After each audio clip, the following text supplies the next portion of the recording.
ከ30 በላይ ተሽከርካሪዎች በመከላከያ ሰራዊት ታጅበው ጉዞ ጀመሩ። ነገር ግን አንገርጉቴን ሲደርሱ በተከፈተ አሰቃቂ ጥቃት የሁለት ትልልቅ የባንክ ስራ አስኪያጆች ህይወት በአንድ አፍታ አለፈ። ታካሚዎች ባሉበት የተቃጠሉ አምቡላንሶችና ወደ ጫካ ታፍነው የተወሰዱ ንጹሃን። በምስራቅ ወለጋ አንገርጉተን በትክክል ምን እየተፈጠረ ነው? ሙሉ ዝርዝር መረጃውን በቀዳሚነት እናስደምጣችኋለን። በሀገራዊ የምክክር መድረክ አዳራሽ ውስጥ ያልተጠበቀ ውጥረት ነግሷል። በ4000 ጉባኤተኞች ፊት ይጸድቃል ተብሎ ሲጠበቅ የነበረው ውሳኔ በድንገት ተሰርዞ ስብሰባውን ረግጦ እስከ መውጣት የደረሰ ከፍተኛ ተቃውሞ ተቀስቅሷል። 350 ያህል ተመካካሪዎች በአንድ ድምፅ አንስማማም ያሰኛቸውና በአዲስ አበባ ባለቤትና ህገ መንግስታዊ ማዕቀፎች ላይ የተቀሰቀሰ አነጋጋሪ ውዝግብ አጠቃላይ ሂደቱን ለሶስተኛ ጊዜ አደናቅፏል። በሀገራዊ የምክክር ኮሚሽን ስብሰባ ላይ ከፍተኛ ረብሻን ያስነሳው ምስጢራዊ ቃለ ጉባኤ ይፋ ሆኗል። ጉባኤተኞቹ ለምን በምሽት ተበተኑ? በኮሚሽነሮቹ ቢሮ በር ላይ የተፈጠረ ፍጥጫና ሌሎች ያልተነገሩ መረጃዎችን ይዘን ቀርበናል። በስፋት እናስደምጣችኋለን። ከውጭ ዓለምን ያስደነገጠ አዲሱ የአሜሪካና የኢራን ውሳኔ። የ60 ቀናቱ የተኩስ አቁም በባዶ ከተጠናቀቀ በኋላ ዶናልድ ትራምፕ ያልተጠበቀ እርምጃ ይፋ አድርገዋል። ኢራን በበኩሏ ከዚህ ቀደም ታይቶ የማይታወቅ አውዳሚ ወታደራዊ ምላሽ እሰጣለሁ ስትል አስጠንቅቃለች። ዓለምን ክፉኛ ያሰጋው አዲሱ የትራምፕ እርምጃ ምንድነው? ኢራንስ ምን ዝግጅት እያደረገች ነው? በዝርዝር እናስደምጣችኋለን። ጤና ይስጥልን ውድ የሸገር ጆርናል ቤተሰቦች፣ ቪዲዮን ላይክ በማድረግ ጀምሩት እያልን ወደ ዝርዝር ዜናዎቹ አለፈን። በኦሮሚያ ክልል ምስራቅ ወለጋ ዞን ጊዳ አያና ወረዳ በሚገኝ አንገርጉቴና ቱሉ ሌንጫ አካባቢዎች በተፈጸመ የታጣቂዎች ጥቃት የባንክ ስራ አስኪያጆችን ጨምሮ የበርካታ ንጹሃን ዜጎች ህይወት ማለፉ ተሰማ።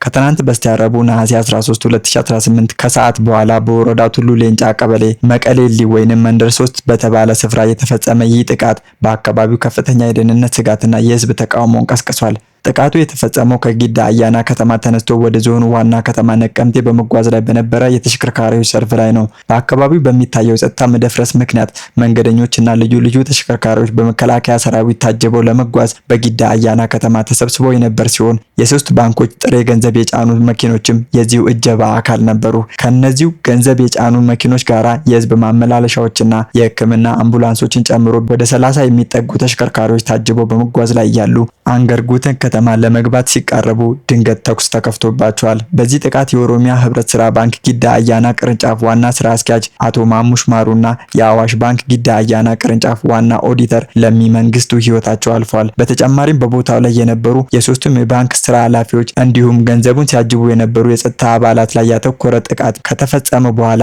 ተከትሎም በህዝብ ማመላለሻዎች ላይ በተከፈተ ተኩስ ከፍተኛ ሰብአዊ ጉዳት ደርሷል። የአካባቢው ነዋሪዎች እንደገለጹት በጥቃቱ ወቅት ህይወታቸውን ካጡ የባንክ ኃላፊዎች በተጨማሪ በርካታ ሰላማዊ ሰዎች ተገድለዋል፣ ሌሎች ደግሞ ቆስለዋል። በዕለቱ ሰሞኑን በአንገርጉቴን ከተማ ተነስቶ በነበረው የጸጥታ ችግር ምክንያት ተፈናቅለው ነቀምቴ ቆይተው ወደ ቀያቸው በመመለስ ላይ የነበሩ ነዋሪዎች ከመኪና ተጎትተው እንዲወርዱ ከተደረገ በኋላ መገደላቸውንና በርካቶች ደግሞ ታፍነው ወደ ጫካ መወሰዳቸውን እማኞች አረጋግጠዋል። በአንገርጉቴን ጤና ጣቢያ 8 አስከሬኖች መመልከታቸውን የተናገሩት ሌላኛው የዓይን እማኝ 2 ተጎጂዎች ደግሞ በጽኑ ቆስለው ሕክምና እየተከታተሉ እንደሚገኙም አክለዋል። ከዚህ በላይ የጊዳ አያና ሆስፒታል ንብረት የሆኑ 2 አምቡላንሶችን ጨምሮ በአጠቃላይ 7 ተሽከርካሪዎች በታጣቂዎች ሙሉ በሙሉ ተቃጥለዋል። ከነዚህ አምቡላንሶች መካከል አንደኛዋ ታካሚዎችን ጭና በመጓዝ ላይ እያለች የተቃጠለች ሲሆን ሁለተኛዋ ደግሞ የኦክሲጅን ሲሊንደር ጭና በመጓዝ ላይ እያለች በእሳት መውደሟ የሆስፒታሉ ሰራተኞች አረጋግጠዋል። በአካባቢው ራሱን ፋኖ ብሎ የሚጠራ የታጠቀ ቡድን ጥቃት እንደሚያደርስ አስቀድሞ ሲዝዝ እንደነበረ የጠቆሙት ነዋሪዎች ተደጋግሞ የሚከሰተው የጸጥታ መደፍረስ እና የንጹሃን ግድያን በመቃወም ረቡዕ አመሻሽና ትናንት ሐሙስ ጠዋት በአያና ከተማ ህዝባዊ ተቃውሞ ሰልፍ አድርገዋል። ሰልፈኞቹ የአካባቢው ደህንነት በአስተማማኝ ሁኔታ እንዲጠበቅም ጠይቀዋል። የኦሮሚያ ክልል የጸጥታ ኃይሎች ቀሪዎች ተሽከርካሪዎችና መንገደኞች ላይ የከፋ ጉዳት እንዳይደርስ ታድገዋል የተባለ ሲሆን ወደ ጫካ የታፈኑ ሰዎችን የመፈለግ ስራ መቀጠሉም ተገልጿል።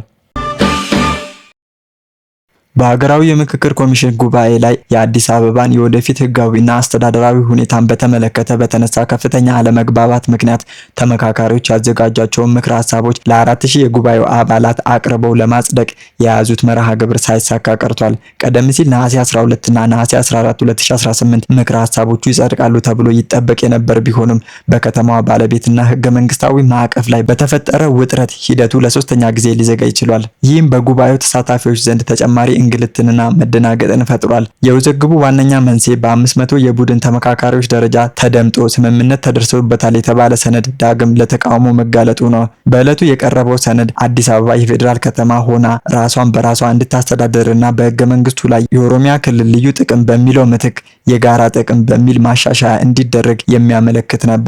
ሆኖም ግን ከተማዋ የኦሮሚያ ክልል ዋና መቀመጫ የመሆኗ ጉዳይ በተመለከተ ሁለት አማራጭ ሀሳቦች በሰነዱ ውስጥ ተካተው ነበር። የመጀመሪያው አማራጭ ክልሎች የራሳቸውን ዋና ከተማ በራሳቸው ህግ እንዲወስኑ የሚያዝ ሲሆን፣ ሁለተኛው ደግሞ የአዲስ አበባና የኦሮሚያ ግንኙነት በልዩ ህግ እንዲወሰን በሚል ድንጋጌ በህገ መንግስቱ ላይ እንዲካተት የሚመክር ነው። ይህንን ሰነድ ተከትሎ የኦሮሚያ ክልል ተወካዮች የሆኑት ወደ 350 የሚጠጉ ተመካካሪዎች አማራጭ ሀሳብ መቅረቡን በመቃወም አዲስ አበባ የክልሉ ዋና ከተማ መቀመጫ መሆኗ በህገ መንግስቱ ላይ በቀጥታና በግልጽ እንዲደነገግ ጥያቄ አቅርበዋል። ተወካዮቹ ጥያቄያቸውን ይዘው በኮንቬንሽን ማዕከል በሚገኘው የኮሚሽነሮች ቢሮ በማምራት ቅሬታቸውን ያስገቡ ሲሆን ጉዳዩ በቀጥታ ውሳኔ እንዲሰጥበትም ጠይቀዋል። በአንጻሩ ሌሎች ተመካካሪዎች ደግሞ በቡድን ደረጃ የተደረሰ ስምምነት እንደገና መክፈት የኮሚሽኑ የአሰራር ስርዓት የሚጥስ ነው ሲሉ አጥብቀው ተቃውመዋል። እነዚህ ተመካካሪዎች ሂደቱ ወደ ኋላ የሚመለስ ከሆነ ስብሰባውን ረግጠው እንደሚወጡ በማስጠንቀቅ ቅሬታቸውን ለኮሚሽነሮቹ አድርሰዋል። የተፈጠረውን ከፍተኛ ውጥረትና የሀሳብ ልዩነት ለመፍታት ኮሚሽኑ አስቸኳይ እርምጃዎችን በመውሰድ ላይ ይገኛል። ጉዳዩን መርምሮ ውሳኔ የሚያቀርብ ልዩ ኮሚቴ በምሽት የተዋቀረ ሲሆን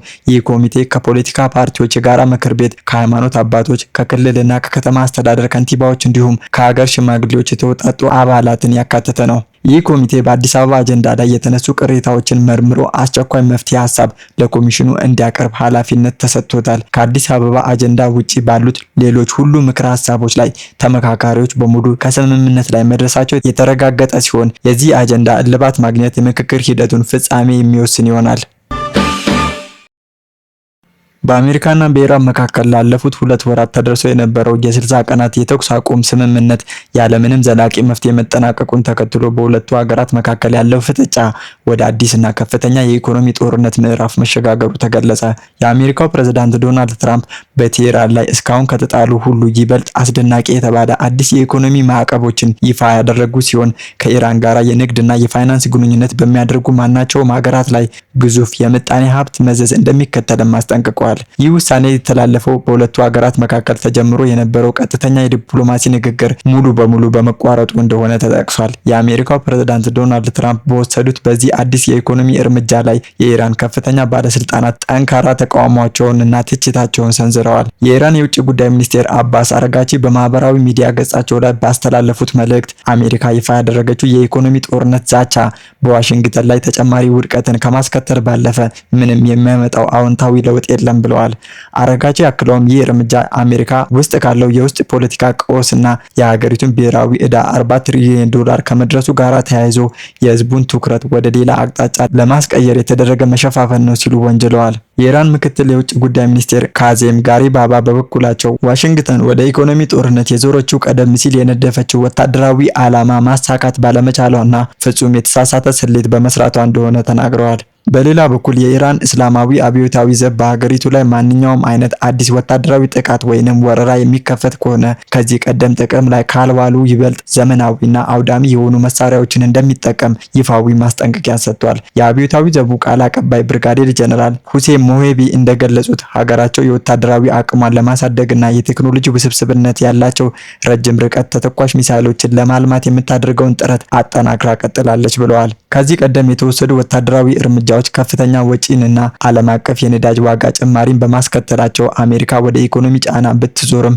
የኢራን ወታደራዊ ክንፍ ግን ከዚህ በፊት ከነበረው የተለየ የላቀ አውዳሚ ኃይል ያለው አዲስ እርምጃ ለመውሰድ ዝግጁ መሆኑን ገልጿል። ዋሽንግተን የጣለችው ጥብቅ የኢኮኖሚ ማዕቀፍ ለማክሸፍ ኢራን ከዶላር ውጪ ባሉ የሀገር ውስጥ ገንዘቦች ለመነገድና ወደ ብሪክስ ባንክ ስብስብ ለመቀላቀል ፈጣን እንቅስቃሴዎችን እያደረገች ትገኛለች። የኢራን ዋና አጋሮች የሆኑት ቻይናና ሩሲያ ከአሜሪካ ፋይናንስ ስርዓት ውጪ በሆነ አማራጭ አማካኝነት ማዕቀፉን ለማክሸፍና የንግድ መስመሮችን ለመቀጠል በትብብር እየሰሩ ይገኛሉ። የፋይናንስ ባለሙያዎች እንደሚያመለክቱት ይህ አዲስ የፍጥጫ ምዕራፍ በዓለም አቀፍ ገበያ ላይ ተጨማሪ የዋጋ ንረትን ከመፍጠርና የነዳጅ አቅርቦት ስጋትን ከመደቀም ባለፈ በቴህራን ላይ የሚፈለገውን የፖለቲካ ስርዓት ለውጥ ያመጣል ተብሎ አይጠበቅም። ውድ አድማጭ ተመልካቾቻችን ለዛሬ ያሰናዳንላችሁ መረጃዎቻችን እኚህን ይመስሉ ነበረ። አብራችሁን ስለቆያችሁ ከልብ እናመሰግናለን።